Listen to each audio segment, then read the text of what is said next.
What's up, guys? GurrillaGrowman here, coming at you with the very first episode of the new Grow series, 15 Minutes with GurrillaGrowman. Our first guest will be Nancy Wallace from Nancy's Own. She is a autoflower breeder, cannabis breeder, pretty much. Not just autoflowers, but that's one of her specialties. You can check her website out at nancysown.com. Also, this episode is brought to you by Rise Hemp. If you'd like to get your any of your hemp products, THCA stuff, whether it be rosin, uh, wax, flour, whatever you name it, hit up risehemp.com and use code GGM420. All right, guys, let's get to the first episode. Okay, I think I'm gonna make it. All right. Joint. Yeah, I've got everything stocked and ready for myself here. So, all right. Well, I'm ready, and thank you for being the first guest on 15 Minutes with Gorilla Growman. And again, thank you. Thank you for having me. I appreciate the opportunity. Anytime, anytime. But yeah, basically, as the first guest, and I would like to. I want you on because the autoflower industry seems to be struggling on X pretty much. Like there's not too many people that really want to grow autoflowers or really know too much about them. And I'd like to show people that I mean they're pretty easy to grow. It's for anybody, especially if you don't have a tent footprint or if you don't have any of that. If you just want to set it up in a corner of a room, you can do that. So that's where Yeah, I'm I, at I with it. have I have people that don't have any equipment at all, and they just have a pot left over from a house plant, and they grow it right in the window. It's good. The Yeah. beauty So of the 75 days. I'll put this shirt up here. We're gonna find it. You can grow your I own like in that. only 75 days. Autoflowers are so easy. You don't have to give them a lot of food. You don't have to give them a lot of special stuff. They're just super easy. Right. Now, what got you started in growing, and what was autoflowers your first thing you started doing, or was that just something that came later on? No, autoflowers I've only done for, about a dozen years or maybe a little more. What got me first started growing is I'm old, and it was 46 years ago when I smoked my first joint. So I pretty much immediately we were looking for how do we get more of this, and then as soon as you get a bag with a little seed in it, you save every seed. There was no names or anything like that on anything back then, but we saved every seed we could get, and tried to grow them. My parents kept chopping them down and that sort of thing, but I was breeding photo periods and doing photo periods pretty heavily, and I had entered the commercial market up in Colorado, and the space that you got to put those photo periods apart, they have to be so far apart when you're growing outside or in greenhouse because they're going to get huge. Well, it seemed like a lot of empty space in the bed or in the row, and my buddy, it was actually Derek Shores over there at Dream Beans that turned me on to Mephisto and said, "Here, put one of these in between every photo period plant. You'll get to harvest it early. You can make a little bit of money while you're waiting on everything else." And so, yeah, if you went out June 1st, you got to do a harvest August 15th, which is way before anybody else comes to market, and you were able to make you a little bit of change to get you through to a harvest. Yeah, that's kind of the way I use autoflowers as well too. I primarily grow photos, but I stick to autos and to help me out when I stagger my harvest out. That way I've got something to smoke or some good medicine in between time, and it happens so fast. So, but yeah, that's what I use them for primarily. But yeah, hopefully here soon I would like to start trying to breed my own autoflower strains. I really like it, and I just like to do this for my father, my late father that had passed. To try to make a strain for him. He's a Vietnam veteran, so I'd like to work on that, and hopefully have something out by the end of this year or beginning of next year. That's awesome. That's awesome. I encourage everybody to breed. It's not that hard. Um, I mean, breeding well takes practice and takes a long time, and learning what is going to tick your boxes, and then trying to figure out whether the gene that ticks your box is a dominant gene or a recessive gene, and how to stabilize those genes. Those can take some time, but making your first round of seeds, you can do that very quickly and very easily. They've even made feminizing super easy now. I remember way back in the day, we would have to stress a plant out and try to force it to herm just to get any kind of feminized seed. But now they've got it down to a science. There's awesome, easy ways to do that. And I have a method of my own that it doesn't belong to me. It was just something I remembered from childhood, and then I went and looked, and I went down the rabbit hole, and I did find somebody said they did it once. So I was like, all right, we're going to try this. And instead of doing the spray and pray method, is what I call it, when you spray your plants and wait for male flowers, Oh, I just inject them one time with a hypodermic needle, and it's pretty much one and done. oh, with a needle? Okay, yeah, I was wondering because my buddies at Saint Albans, they actually just sent over this for me to use Yeah, the super awesome. colloidal Yeah, silver. it works well with colloidal silver, with gibberellic acid, with silver thiosulfate, with just about any reversing agent. You can either top the plant and fill up the main stem, or you can cut a clone if you're doing photos, cut a clone and just fill them up the butt and make yourself little pollen feather dusters in a dome, because Oh, they'll still okay, continue to grow while they're rooting. okay. Well, thank you for that tip. I'll definitely write that one down. Yeah, that's awesome. I haven't heard that one before. But uh, but yeah, I seen that on your website you've got some more photo periods on there as well too. That you're starting to have more of those on there. I am. We now have photo regs. I did only have photo femmes, but now I have some photo regs. Awesome. Yeah, that's what I love. I love the regs. I love the hunt. That's some of the most fun for me is hunting out of them. Yeah, our biggest hunt is with the grimy bubblegum. The grimy bubblegum has a 1 in 10 has a pinkish hue. But just growing 10 won't give you one. It's Right. really 1 in 10 and 100. It's a law of averages type thing. So if you grow 100 of them, you can expect 10 of them to have some sort of pink, anywhere from a dusty rose all the way up to a bright highlighter pink. I have put my phone on a airplane and it is still dinging. Let me fix That's why that I for us. got to get some of your photo periods to put in my garden. I've been growing a lot of stuff by Mountain Fire Genetics. He's out of North Carolina, and he's got quite a few good strains here. This is some OG King that I grew. Oh, that's beautiful, bud. And a very sexy trim on it. Thank you. Yeah, and it's I love it. I mean, I've been smoking on it for a while, and he's got another one that I grew from him, the Nana Glue King. That's another real good one with banana terps in it. Some it's really nice. But yeah, he's got a lot of good strains too that are out right now, and yeah, Yeah, some of we the grow photo periods. We grow photo periods to bring new flavors into the autoflowers. oh, So okay. a lot of our autoflowers started with the photo period strain so we could bring in more terps and more flavors. And then some of them are just recreations of some of the best ones out there. Like the Mephisto Double Grape is the world record holder. I think 36% cannabinoids. I think Okay. 31 of that is THC. 31 or 32, I can't remember. I should be able to remember because I grew that one. But we did recreate the double grape with the Nugs double grape, and I started with double grape crosses for the website. And just not too long ago, my little boy Nugs, he's up there in the picture behind me right here. Little boy Nugs got his first drop out. He dropped himself 3 strains with his little picture on him. So he's pretty excited to have his own seed packs because he's been trying to chew mine up since he got here. Yeah. Nice. So I have another question for you. Now, when you're starting your breeding process and you're taking flavors from a photo period, like how what's the process on that from bringing a photo period to a autoflower? Well, first you want to grow that photo period because you should never make babies with a girl unless you get to know her first.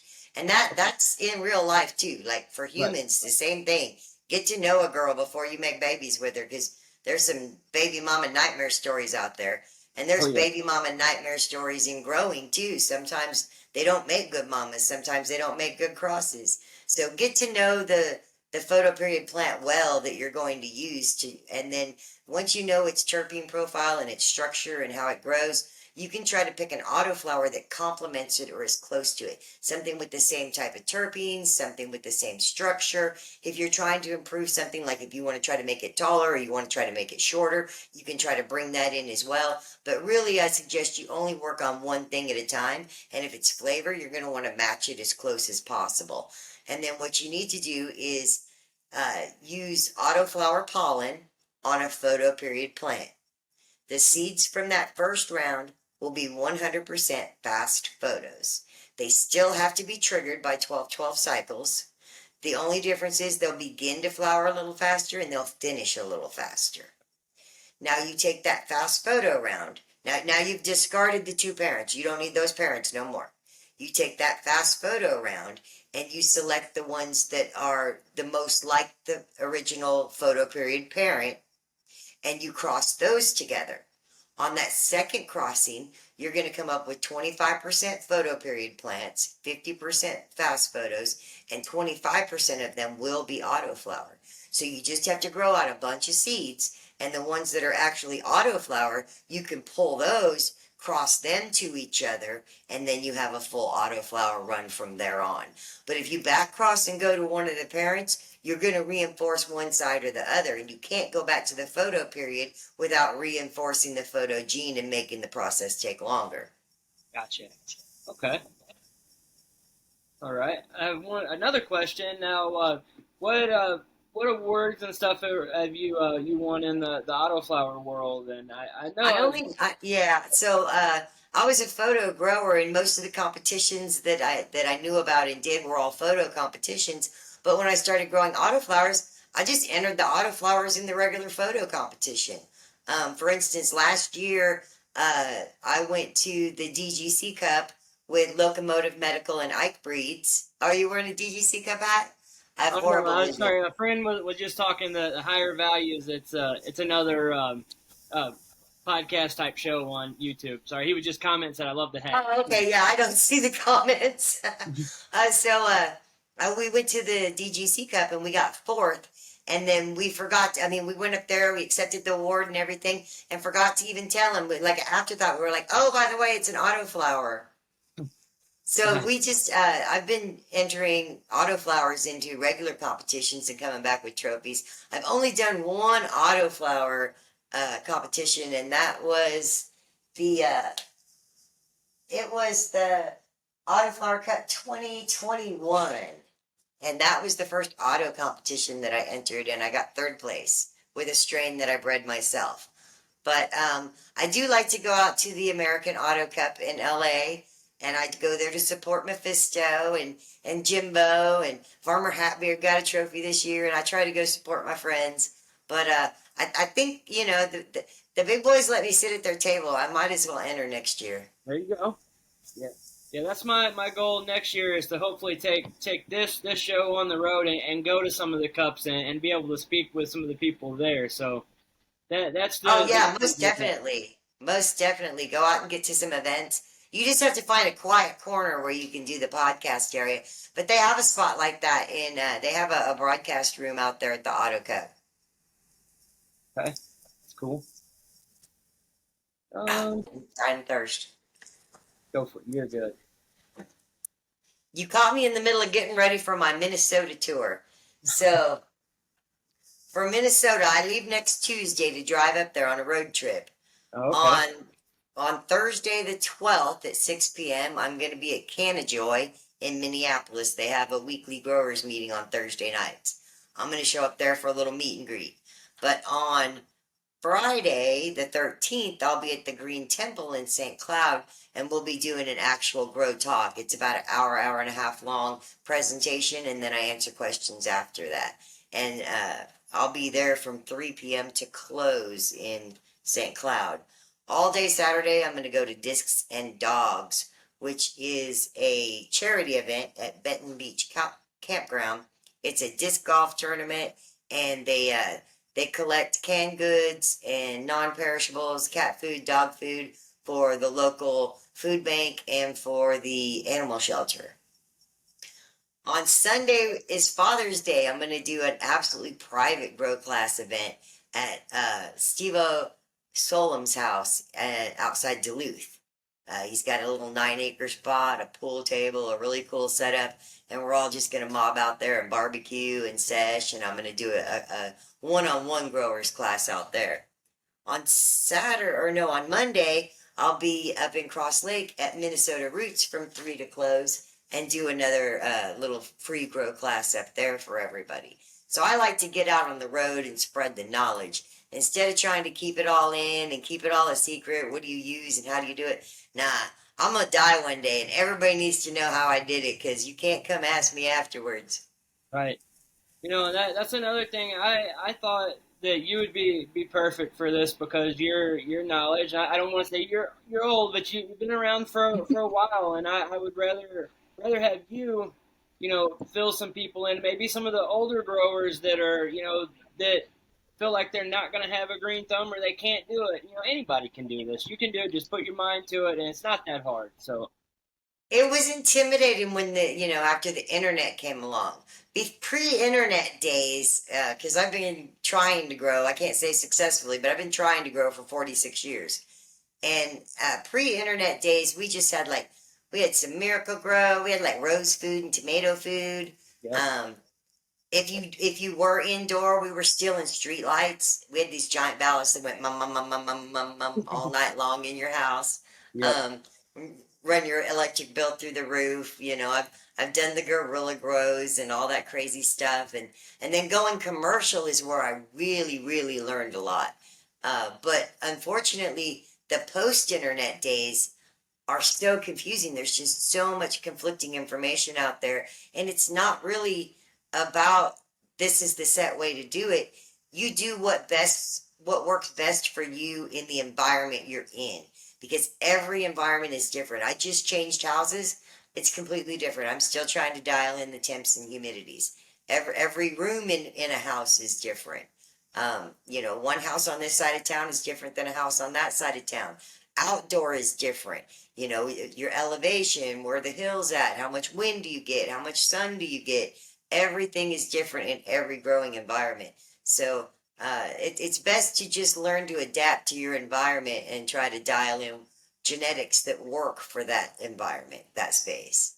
I got somebody asking in the comments, what is the date at Green Temple? The date for Green Temple is going to be Friday the 13th. Okay. That's our lucky day, Friday the 13th. It's 1509 West St. Germain Street in St. Cloud, Minnesota. Okay. We'll It be looks there like from 3 p.m. to close. I got a couple of people in here asking about it. So there you go. But yeah, all right. I've got one last question for me to close it off, and I might see if any of the people in the comment section want to ask you anything. Okay, my question is, what does the cannabis plant mean to you, and what benefits does it bring to you? Oh my goodness. So the cannabis plant means everything to me. I met it when I was very young. I was only 11, but I didn't listen to it right away. We were acquaintances, but not best friends until quite a few years later. And part of it, part of it is kind of a gateway drug. When you have an illegal market and you love cannabis and you want to go get cannabis all the time and you go to your guy's house on the weekend and he's like, I'm sorry, I'm out of weed, but I got this other stuff, or I got some shrooms, or I got some acid, or I got some cocaine, or whatever it might be, and you have money and you're at the store, so to speak. um, I did, kind of graduate up to harder drugs. I don't blame cannabis. I blame the lack of cannabis for Right. that. I know exactly what So, you're talking about. Yeah. but in order to stop the whole addiction and horrible cycle, growing cannabis is what did it for me. When I started growing, I no longer was getting fucked up. Even like if you have to get up and transplant on a Saturday morning, you're not even going to get drunk on Friday night. Yeah, You don't you don't want to be hungover. You know it gives you that excitement, something to look forward to, something to take care of. So the plant itself means everything to me. It's saved my life more than once, and it is my life. It's made my life. It's helped my mental health to be growing it. The act of caring for it and it caring for you back is so symbiotic that it's really good for your mental health. It's good for your physical health. I mean, I certainly wouldn't be able to lift as heavy of things as I can lift now if it wasn't for plants. right. um, and it's really good for your overall psyche and well-being, even if you're just a casual user. There really is no recreational cannabis user because everybody uses it to feel better. Right. And the definition of a medicine is to make you feel better. So it's a medicine for everybody, and I love being able to help other people produce their own so that it's clean and it's more tailored to them. The plants you grow yourself just taste different than plants that you buy or get from somebody else's grow. They really pick up on your biochemical signals, and the plants do grow symbiotically for you. So being able to help other people discover that relationship with the plant and being able to talk to them and listen to them and get from them what they need, that's everything to me. My whole life is cannabis. Awesome. I really appreciate that answer, and that was a good answer. And I'm not really seeing too many questions, but besides asking the dates again, I mean, if you want to plug that again, the dates that you're going to be in Minnesota, what you're doing, go ahead, go for it again, and then Yeah, I'll be there the 12th through the 16th, and starting in the 12th in Minneapolis at Canajoy. The Friday the 13th is at Green Temple in St. Cloud. Saturday the 14th is at Discs and Dogs, and that's in Rice, Minnesota at Benton Beach Campground. On, and now I've forgotten already, on Sunday I'll be at our Father's Day private class outside of Duluth. Um, and on Monday, Minnesota Roots in Cross Lake. We'll be doing another grow class there. We also do a raffle there. We do a sesh. We have a lot of fun. It's not all just learning, so there's some fun and games to go along with it. okay. All right. Well, you should come to X here to Twitter. Make sure bring your brand over here. There'd be a lot of people that'd be interested in you. I'm making sure So to. I do have a Twitter account. I just really don't know very much about X or really how to use it. But I will definitely start jumping on there and posting some stuff, and maybe you can share it for me so I can find some friends over there. Yes, ma'am. Most definitely. Yeah, we've got a pretty good community over here of people. So there's a few bad apples, but it's a lot better than Instagram or Facebook. You don't get docked every little picture you put on there. You can share your garden and not have to worry about it. So Nice, nice. I stay in Facebook jail. I got me a couple of Facebook haters. yeah. Well, again, thank you for joining me for my first show here and being the first guest. I really appreciate you, and thank you for your time. Thank you so much for having me, Tony, and thank you for watching. And those of you who are rewatching, don't hesitate to reach out. I have a YouTube channel, Growing with Nancy. You can find me on Instagram, Nancy67Wallace. And if you go over to the website, nancysown.com, you can find a chat feature over there that's 24 hours. And I do live stream all my live streams over there to the website. And there's a show your grow section where you can go and put up a picture or a video of a plant and ask a question anytime. Awesome. Awesome. Well, when I post this back up, I will share your links and put your website link on there as well. Thank you. Thank you so much, Tony. You have a great night. You too. Bye. I'm going to spark one up now. You go for it. That's what I'm talking about. My reward. I made it all the way through. Yes, ma'am. Thank you. You did great. Have a good one. Good night. All right. Thanks, everybody, for tuning in to the very first episode of 15 Minutes with GurrillaGrowman.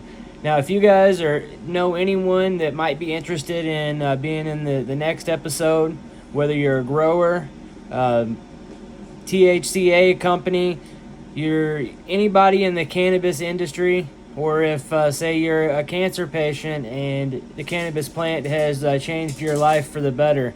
If you're any of that, or just somebody you think might be interesting to talk to, get a hold of me in my DMs, or send a message to GurrillaGrowman at gmail.com. That's GurrillaGrowman at gmail.com. If you would like to be on the next episode, please email me or DM me on Twitter, or X, sorry. That's at GurrillaGrowman on X. Thank you guys. Can't wait to give you guys a new episode and somebody else to interview.